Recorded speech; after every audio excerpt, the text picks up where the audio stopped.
এখন তো উৎসবের মরশুম, ভালো মন্দ খাওয়া দাওয়া চলতেই থাকবে। আর সেই ভালো মন্দ খাওয়া দাওয়া কম খরচে যদি বাড়িতেই এত সুন্দর রেস্টুরেন্টের মতন একটা ফিশ ফিঙ্গার বানিয়ে খাওয়া যায় কম খরচে, তাহলে তো কোনো কথাই নেই। নমস্কার বন্ধুরা, রসনালয়ে আপনাদের অনেক স্বাগত। আজ আমি আপনাদের সঙ্গে শেয়ার করব ফিশ ফিঙ্গারের রেসিপি। তো চলুন শুরু করি। আমি তার জন্য এখানে রুই মাছ নিয়েছি। রুই মাছ দিয়েই আমি ফিশ ফিঙ্গারটা বানিয়ে নেব। এখানে অনেকটা পরিমাণে রুই মাছ আছে। এবার আপনারা কিন্তু যে কোনো মিষ্টি জলের মাছ দিয়েই এটা বানাতে পারেন। এবার আমি কড়াই গরম করে তার মধ্যে জল দিয়ে দিয়ে দিলাম অল্প হলুদ আর সামান্য একটু লবণ। এবার দিয়ে দেব হাফ পাতিলেবুর রস চিপে, তারপর লেবুটাও ওর মধ্যেই দিয়ে দেব। তারপর জলের মধ্যে এক এক করে সমস্ত মাছগুলো দিয়ে দেব। মাছগুলো জলের মধ্যে দেওয়ার একটাই কারণ, সেটা হচ্ছে মাছটা একটু হালকা সেদ্ধ করে নেওয়া। আর এই যে লেবুটা দিলাম, এতে একটা মাছের যে আষ্টে গন্ধটা কাঁচা, সেটা চলে যাবে। লেবুটা দিলে সেই গন্ধটা আর থাকবে না। এবার আমি ঢাকা দিয়ে মাছটা সেদ্ধ করতে বসিয়ে দিলাম। বেশ কিছুক্ষণ একটু সেদ্ধ করে নিয়ে দেখে নিতে হবে যে মাছটা নরম হয়েছে কিনা। একটু খুন্তি দিয়েই একটু দেখে নেব যে মাছটা নরম হয়েছে কিনা। তো হ্যাঁ, দেখেই বোঝা যাচ্ছে মাছটা একদম হয়ে গেছে। এবার আমি মাছটাকে জল থেকে ছেঁকে তুলে নেব। মাছটা ঠান্ডা না হওয়া পর্যন্ত কিন্তু কিছু করা যাবে না। মাছটাকে যথেষ্ট পরিমাণে ফ্যানের হাওয়ায় রেখে ঠান্ডা করে নেব। নিয়ে তারপর আমি মাছের কাঁটাগুলোকে বেছে নেব, কারণ এত গরম অবস্থায় মাছের কাঁটা বাছা যাবে না। এবার আমি মাছগুলোকে বেশ খানিকক্ষণ ঠান্ডা করে নিয়েছি। তারপর এরকম বেশ খুব ধৈর্য ধরে কিন্তু এখানে আস্তে আস্তে আপনাকে কাঁটাগুলো ছাড়াতে হবে। তাড়াহুড়ো করলে কাঁটা যদি থেকে যায় পরে কিন্তু মুখে পড়বে আর খেতেও ভালো লাগবে না। তাই খুব আস্তে আস্তে ধরে ধরে মাছের কাঁটাগুলো ছাড়িয়ে নিতে হবে। আপনারা কিন্তু চাইলে পেটির মাছ দিয়েও করতে পারেন, তাতে কাঁটাটা বাছতে সুবিধা হবে। আর আমি যেহেতু এরকম রিং পিসগুলো ছিল ঘরে, তো সেইটা দিয়েই করে ফেললাম। আপনারা যদি পেটির মাছ দিয়ে করেন, খুব কাঁটা বাছাটা খুব ইজি হবে। এবার আমি আস্তে আস্তে ধৈর্য ধরে মাছের কাঁটাগুলো সব বেছে নিয়েছি। দেখুন, একদম মাছের কাঁটা একটাও নেই, খুব সুন্দর করে পরিষ্কার করেছি। তারপর এবার আমি চলে যাব কড়াই গরম করতে। কড়াই গরম করে দিয়ে দেব বেশ অনেকটা পরিমাণে সর্ষের তেল। এখানে নিয়েছি আমি প্রায় 5 থেকে 6টা পেঁয়াজ মিহি করে কুচিয়ে, আর দুটো মানে গোটা রসুন দুটো ছাড়িয়ে মিহি করে কুচিয়ে নিয়েছি। আমি এখানে পেঁয়াজ আর রসুনটা কুচি ব্যবহার করছি। আপনারা চাইলে কিন্তু রসুনটা বাটাও দিতে পারেন, তবে রসুনটা এরকম কুচি করে দিলে পেঁয়াজের সঙ্গে বেশ মুখে পড়লে খেতে ভালো লাগবে। তারপর আমি এখানে হালকা একটু যখন ভাজাটা হয়ে যাবে পেঁয়াজ রসুন, তার মধ্যে আমি দিয়ে দেব 1 চামচ আদা বাটা। আর আদা বাটাটা দেওয়ার পর দিয়ে দেব স্বাদ অনুযায়ী লবণ, আর তার সঙ্গে দিয়ে দেব হলুদ। আপনারা যদি রসুন বাটা হিসাবে দেন, তাহলে এই সময় রসুন বাটাটা এর মধ্যে দিয়ে দিতে পারেন।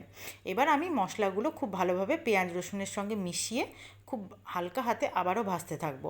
পেঁয়াজ রসুনটা বেশ কিছুক্ষণ এরকম করে ভাজা হয়ে যাবে, তখন আমি আবার এর মধ্যে দিয়ে দেব যে মাছগুলো ছাড়িয়ে রেখেছি সেইগুলো। আপনারা যদি একটু সময় নিয়ে ধৈর্য ধরে এইভাবে বাড়িতে ফিশ ফিঙ্গার বানিয়ে খান, অনেক কম খরচে কিন্তু হয়ে যাবে, আর গোটা পরিবারেরও খাওয়া হয়ে যাবে। আর এত সুন্দর টেস্ট হবে, আপনারা ভাববেন যেন রেস্টুরেন্টেরই ফিশ ফিঙ্গার খাচ্ছি। পয়সার খরচটাও কম হবে। এবার আমি সমস্ত বেছে রাখা মাছগুলো এর মধ্যে দিয়ে দেব।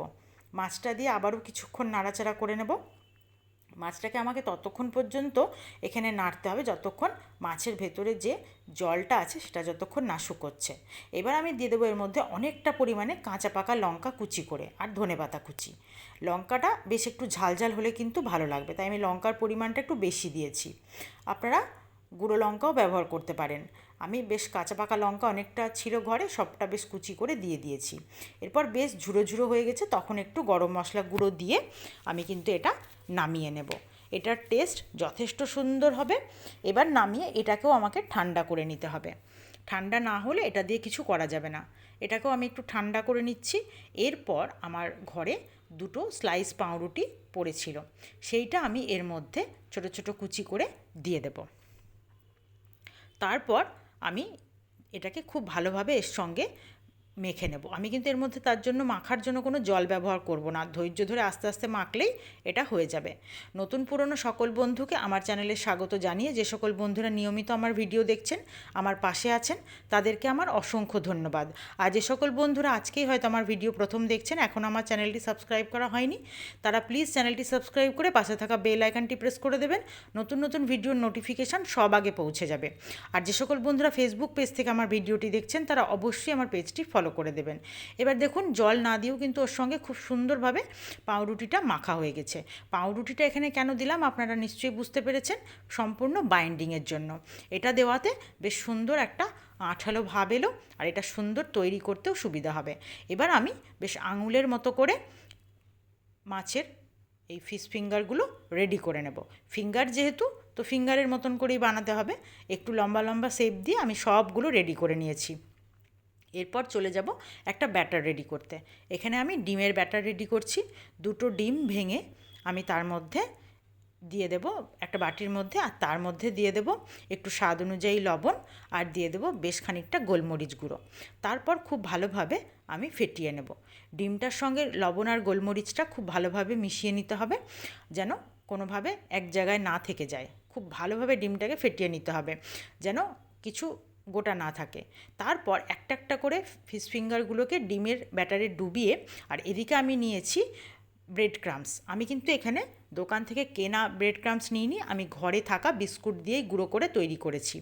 এরপর ডবল কোটিং করে আবারও একবার ব্রেড ক্রাম্বসের মধ্যে কোট করে তারপর আমি চলে যাব ভাজতে। তার আগে আমি সব রেডি করে নেব। আমি কিন্তু এখানে ডবল কোটিং করছি। আপনারা দেখুন আমার সব রেডি হয়ে গেছে, প্রত্যেকটা রেডি করেছি। আর এই রেডি করা অবস্থায় কিন্তু আপনারা যদি ফ্রিজে রেখে দেন, বেশ কয়েকদিন আপনি রেখে সবাইকে বাড়িতে যদি গেস্ট আসে আপনারা সঙ্গে সঙ্গে ভেজে দিতে পারবেন। আমি কিন্তু রেস্টে কিছুক্ষণ রেখেছিলাম ফ্রিজে, একদম সুন্দরভাবে সেট হয়ে গেছে। এবার আমি কড়াইয়ে তেল গরম করে এটাকে ভেজে নেব।